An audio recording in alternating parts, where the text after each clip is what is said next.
الحمد للہ رب العالمین۔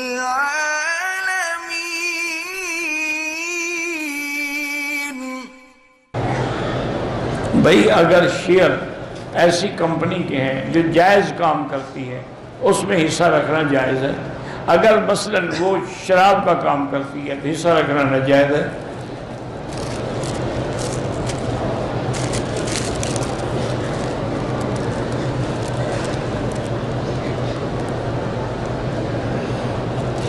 پاکستان میں دم ادا نہیں ہوتا، دم یہی مکے میں ادا ہوگا۔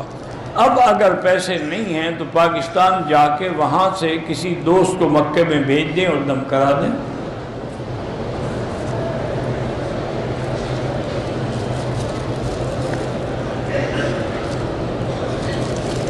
بہرحال ایک مولوی نے کہا ہے کہ سید عنایت اللہ شاہ بخاری اور مولانا غلام اللہ کے ماننے والوں کے پیچھے نماز نہیں، غلط کہا ہے اس نے۔ وہ بڑے علماء تھے، بڑے بزرگ تھے، اللہ ان کی قبروں پہ رحمت فرمائے۔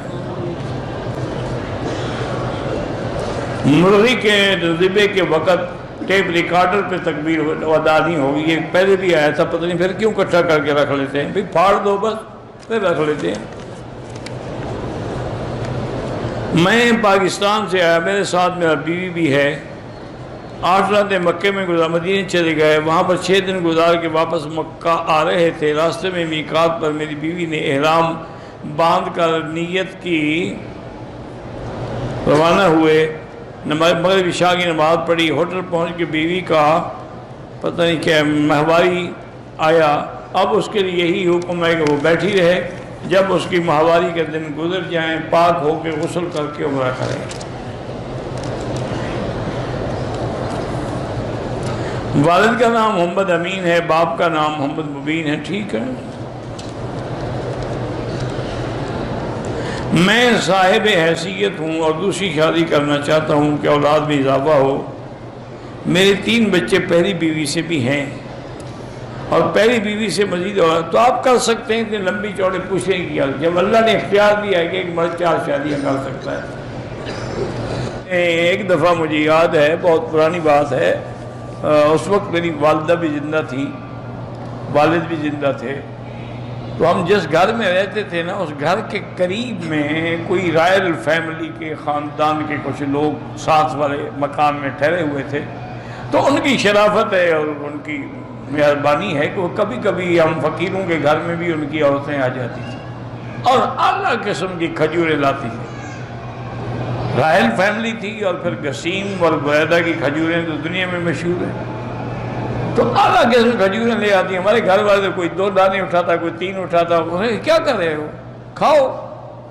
کتنا کھائیں؟ انہوں نے کہا ہم تو کم سے کم دن میں ½ کلو سے کم تو کبھی نہیں، ورنہ 1 کلو کھاتی ہیں روز کا۔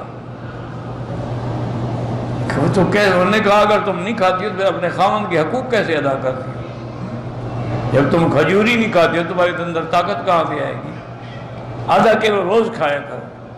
وہ زبردستی آ کے 2-4 دانے کھلاتے، ہم لوگوں کی تو عادت ہی نہیں نا اتنا کھانے کی، زیادہ سے زیادہ 2-4-5 دانے کھا لی۔ تو عرب آج بھی الحمدللہ کھجور کھاتے ہیں اور بڑے شوق سے، اسی لیے ان کو کسی اور دواؤں کی ضرورت نہیں ہے۔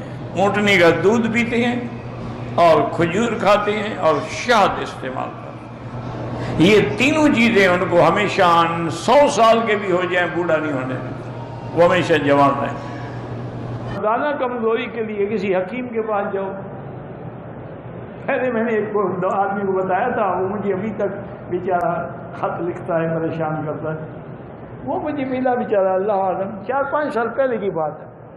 وہ کہنے لگا کہ جی میرے ایسے حالات ہیں، اب میں کیا کروں، مجھے خطرہ ہے میری بیوی کہیں گناہ نہ کرے۔ میں بھی اس کی باتوں میں آ گیا، تو میں نے اس کو ایک نسخہ بتا دیا۔ 2 مہینے کے بعد انہیں خط لکھا، اس نے کہا حضرت مجھے تو اتنا فائدہ ہوا ہے، میری بیوی اب تنگ آ گئی، اب دوسری شادی کروں۔ میں کیا کروں؟ میں نے کہا اس بیوی کو بھی وہی دوا کھلا دو، انشاءاللہ پھر تم بھی تنگ آ جاؤ گے۔